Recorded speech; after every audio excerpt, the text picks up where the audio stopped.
Hello everyone, Logan from Curated Avalon, and today I have my pen store haul video from a pen lover's paradise in Virginia Beach. I went there on my vacation this year. I go every year. I go multiple times while I'm down there and just have a blast. It's such a gorgeous little shop, chock full of great stuff. And I bought a lot this year. Some of it has already been given away as gifts, but you will be seeing quite a bit of this on the channel in future. And I'm just gonna go ahead and get started. I'm gonna run through the notebooks first. I did buy an Endless notebook in the Stealth. This is one of their recorder notebooks, and I haven't tried this per se. I did try the little tear-off pad that they gave me to try, their Creative Block tear-off notepad. I think this is really cool, and I liked the paper when I tried it. I'm really looking forward to seeing how it stacks against the papers I use every day, and so I went ahead and grabbed this notebook as well to give it a try. So really looking forward to trying that. And believe it or not, Clairefontaine is not one of my favorite papers to use daily, but I do like it. And I thought this was really super cute. This is the Back to Basics 1951, and they had a ton of colors. I went ahead and went with the blue. I thought that was really cute. Very back to school. And then this notebook I had not tried before. It's called a Flex Book, and these are made in Greece. Ivory paper. You're supposed to be able to flex this all the way around, and it does come in ruled. So I ended up with a large one of this, which I'm not sure why I didn't grab for this video, which I have opened and tried the large version. It's like huge. I should have grabbed it. Anyway, the small one I haven't tried yet. And the paper was just okay. I'll use it in a video upcoming, but I did like the function of the book very well. I grabbed a Field Notes. I thought this was just kind of classic and cool.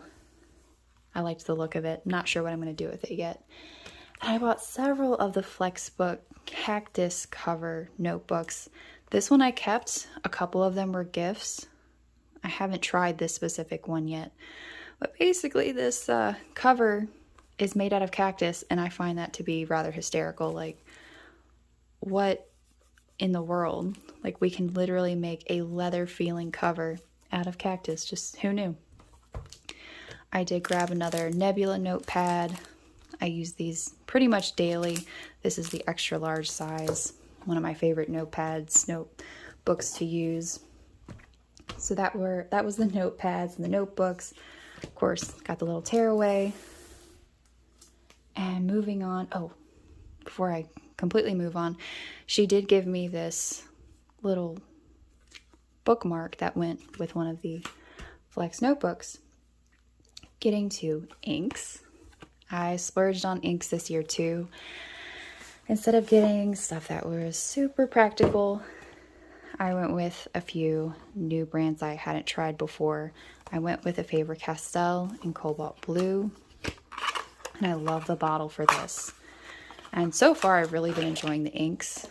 But the bottle, like, okay, your ink bottle doesn't have to be drop dead gorgeous or elegant, but if it is, it doesn't hurt my feelings in the least. Because, I mean, you could really just set that out anywhere and it looks so gorgeous. But did love the ink, which I thought was interesting because usually I like darker colors than a cobalt blue. But I got this to match one of my pens and it matched perfectly. So I picked that up. I also got an Irishizuku. Believe it or not, I hadn't bought a bottle of one of these inks before either. So this is from Pilot. I've tried the inks before, but I had not bought a bottle. I was really looking for kind of a blood red. This worked really well. And the other ink was an Herbin in the Rouge Hematite. So two different reds. They're actually very close, and both of them kind of gave me the look I was going for. I've used them both, like them both a lot. So this one does have a gold shimmer to it. This is just a straight red, a little bit more pink, a little bit more dried blood look. So those were great. And then, of course, they gave me a bottle of the Diamine Raise a Glass to try, which if you'll check out a previous video, I have used it and really do like this. It's a lovely purple, really royal looking purple. And getting to the pens. I'll do the most boring one first. So this is an Herbin glass pen. So this is for dipping your ink. This is not a fountain pen. And this is in their emerald color. And I was expecting like a Wizard of Oz green, but this is more of a teal blue, very pretty. I actually like the pen a lot. The more I use it, the more I get used to it, the more I'm enjoying it. It's really great to just be able to try a bunch of different inks at once. That's just so incredibly handy. And getting to the actual fountain pens that I bought.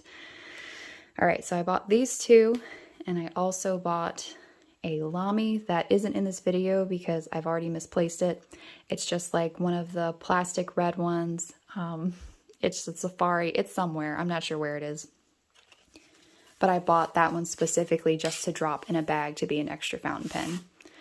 And so far it's doing its job. So I ended up, okay, maybe I should do this in the order that I actually bought them.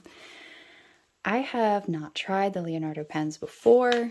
Italian pens aren't necessarily fountain pens that I gravitate towards. I don't know why. Really, I think, you know, Pilot and Sailor have been, you know, two of my top favorites. But she had these in stock, and I'd had some requests from my audience to please try one of the Leonardo pens. So I was like, well, I'm here. She'll let me try one out real quick. I'll go ahead and see, you know, just what I think of it. So I did. I mean, I got barely one stroke on that page and I went, oh my golly, I have to have this pen. So if I can get into the box, this is the packaging. Got Leonardo on the front. I don't want to rip it. There we go. All right, so this is the box. And this is not how it's packaged, but I've been using this pen, so I just had to stick it back in there real quick. But their presentation is really gorgeous. I'll probably have an official like opening video sometime in the future, but this is one of their Memento Mores, and this is, of course, got like a stealth black going on. I know, it's really hard for me to get away from the black on black pens. I just really, really love them. Let's see if we can't get this nib to show up.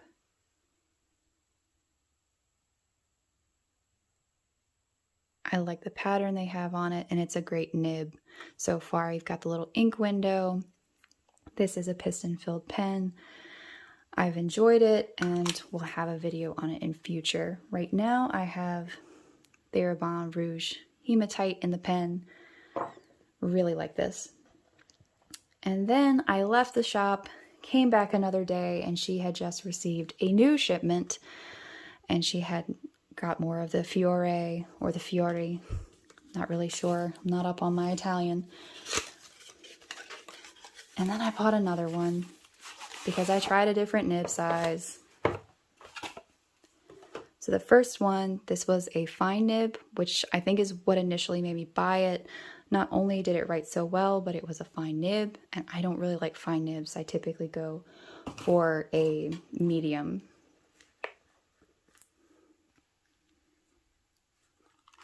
So then I saw this beauty. This is a medium nib, but it was just this gorgeous blue, very nice cobalt. And I love wood grains, and this reminds me so much of like a bird's eye. Anyway, I really liked that with the silver. Such a pretty nib, and it writes really well. Very comfortable to write with. So, quick peek at all of that good stuff. That was my pen haul. I had such a great time at the store. Ended up with lots of goodies. Like I said, some of it I've already given away. I should have shot the video earlier, but a lot of great stuff you'll see on the channel in future. I'm so excited for this, and just let me know below if you've tried any of these products or if it's something you'd be interested in trying. I'd love to know, and check out A Pen Lover's Paradise, their website. I think it's just penloversparadise.com, and then their store front is a Pen Lovers Paradise. Thank you so much for watching.